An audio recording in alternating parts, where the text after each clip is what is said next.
Queridos hermanos, estamos transitando este tramo entre el tiempo de la Navidad y el comienzo de una nueva Cuaresma, camino hacia la Pascua de Resurrección.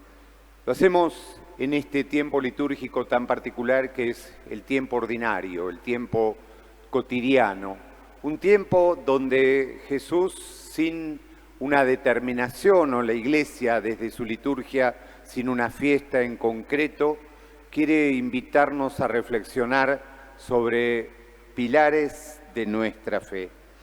Y hoy, precisamente en este fin de semana, son estas bienaventuranzas de Mateo, esta especie de carta de ciudadanía del reino de Dios.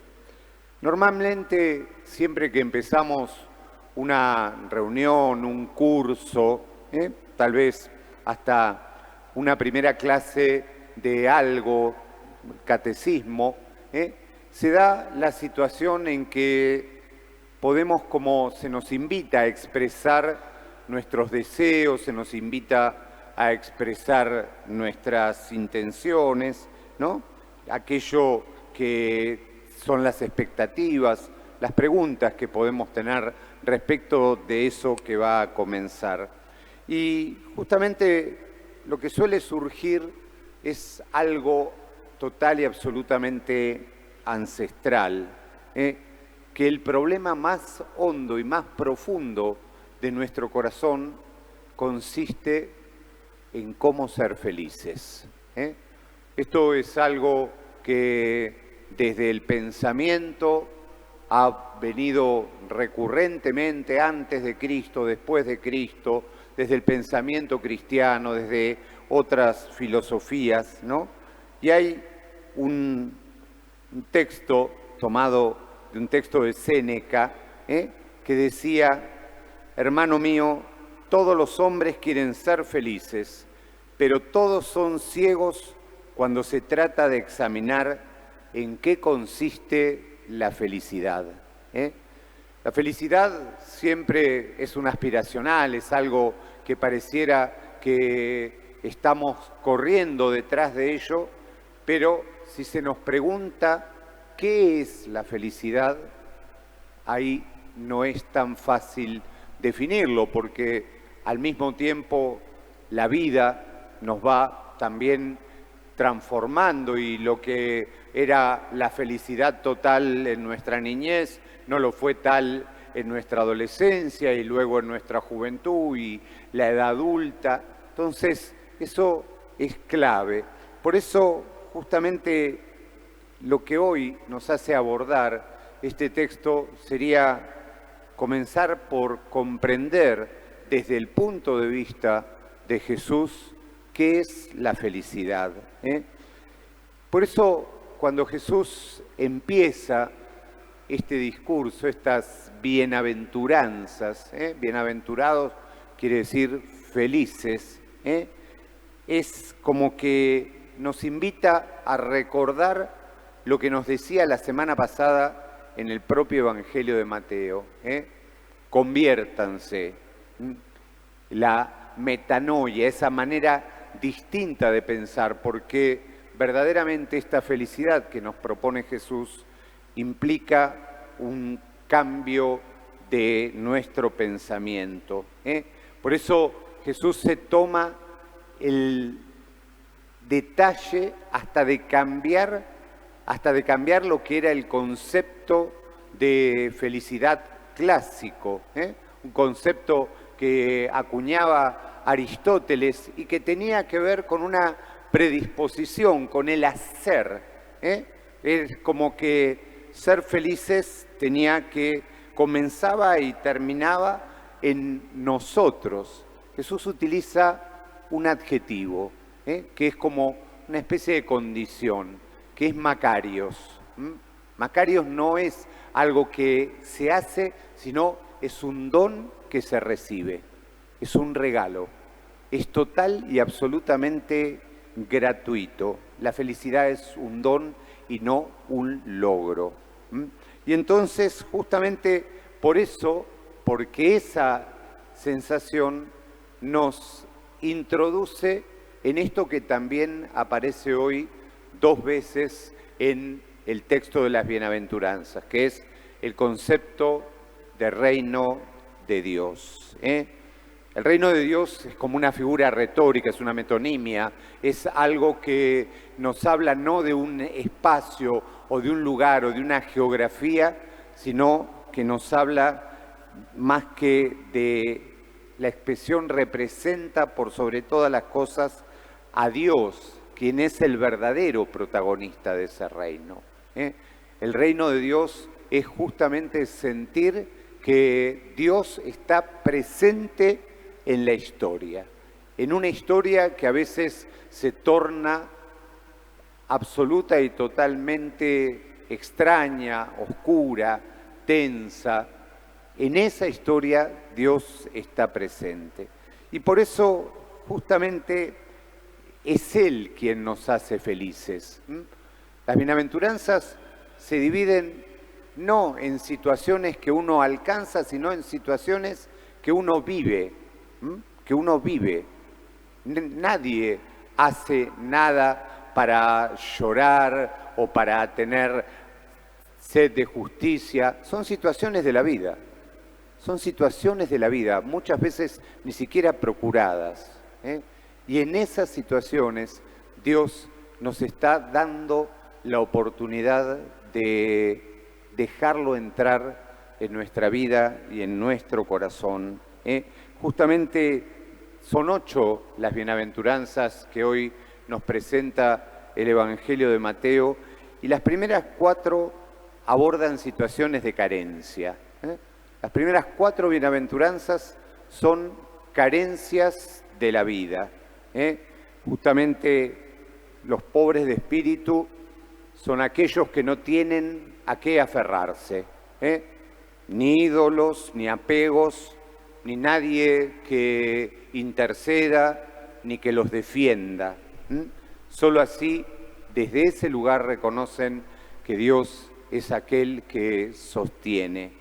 Entonces, de hecho, Mateo utiliza en esa situación la consideración de que ellos es el reino.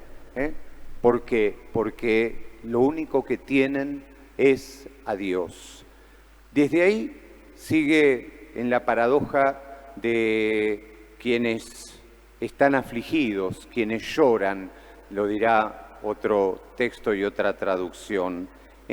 Justamente llorar es señal de duelo, de pérdida o de dolor. Aquí también se abre en nuestra vida, cuando lloramos, muchas veces el único consuelo que podemos albergar es Dios. Es Dios quien nos consuela, es Dios quien nos sostiene. La tercera bienaventuranza habla justamente de los pacientes o los mansos. Aquellos que aún teniendo derecho a defenderse y a batallar, no lo hacen, sino que consideran que la única defensa es Dios. En este mundo y en esta situación que vivimos, donde la mansedumbre ha dejado de estar presente, esta es una buena bienaventuranza para trabajar desde el corazón.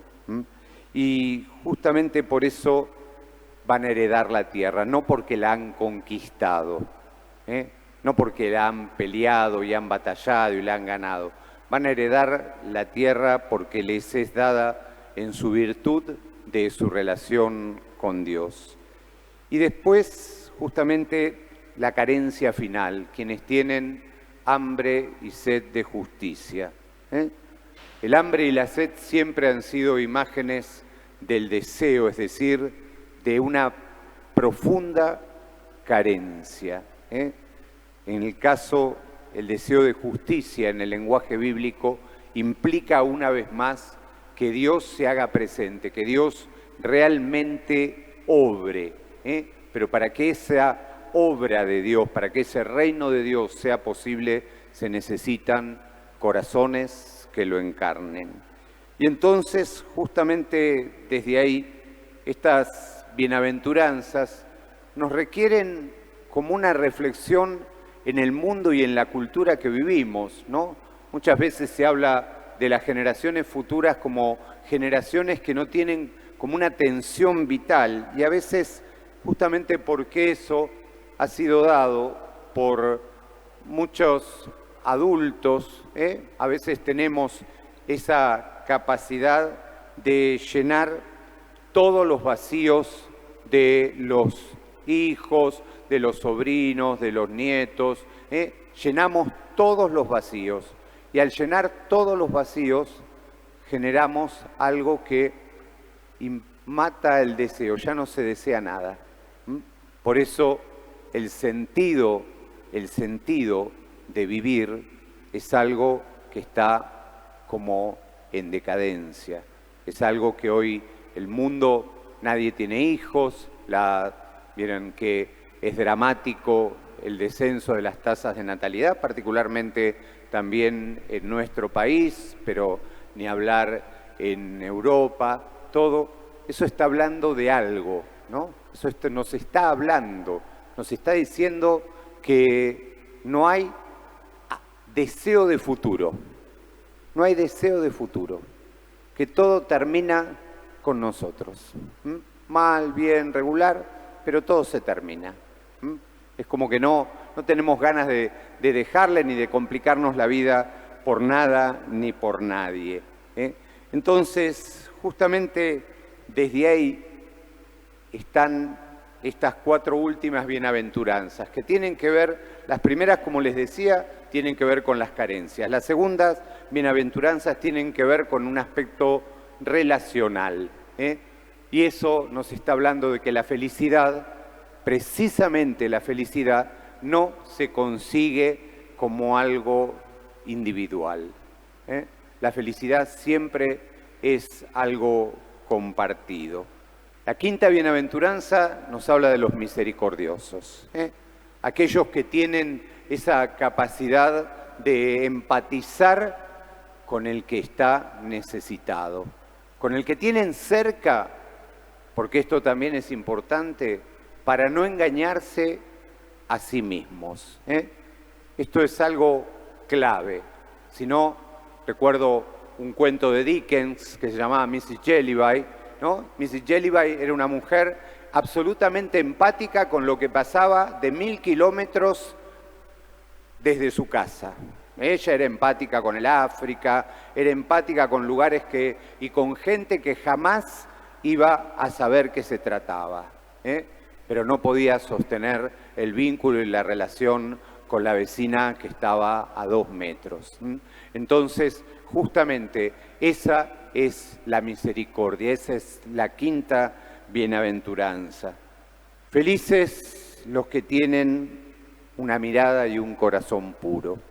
Felices aquellos, nos dice el Señor, que pueden no estar todo el tiempo imaginando visiones y sensaciones y cuestiones conspirativas.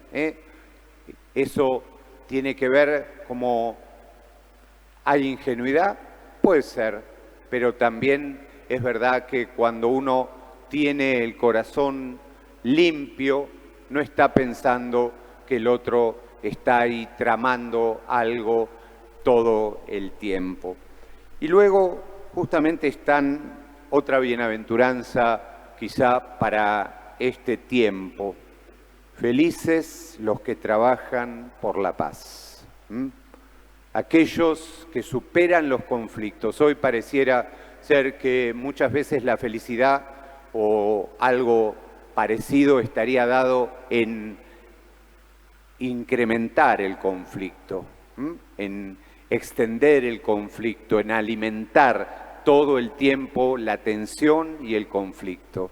La bienaventuranza nos habla, felices los que trabajan por la paz, los que no crean divisiones, los que saben mediar, los que todavía creen en el valor de la palabra y en el valor del diálogo.